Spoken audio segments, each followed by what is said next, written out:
আজকে আমি অনলাইন থেকে কিনলাম আমুলের গোল্ডেন পার্ল আইসক্রিম। আমি ভাবলাম গোল্ডেন পার্ল নাম কেন, গোল্ডেন রং কী থেকে আসে? আমি ভাবলাম কোনো কেশর দিয়ে বানিয়েছে না কি, গোল্ডেন রংটা কেমন করে আসে সেটা তো জানতাম না। ফটোতে দেখলাম যে এরকম আলমন্ডস আর কাজু বাদাম দেওয়া আছে।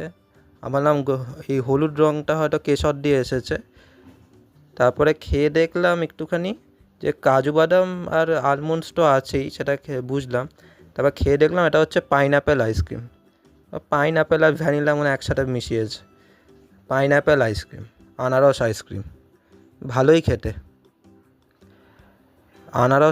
আনারস ফ্লেভারে আইসক্রিম জীবনে প্রথমবার খেলাম, ভালোই লাগছিল খেতে বেশ। আর ড্রাই ফ্রুটস দিয়েছে, কাজু বাদাম আর আলমন্ডসের সাথে, ভালোই লাগছিল খেতে।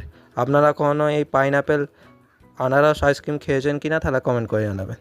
আর ভিডিওটি ভালো লাগলে লাইক, শেয়ার ও সাবস্ক্রাইব করে দেবেন। ধন্যবাদ।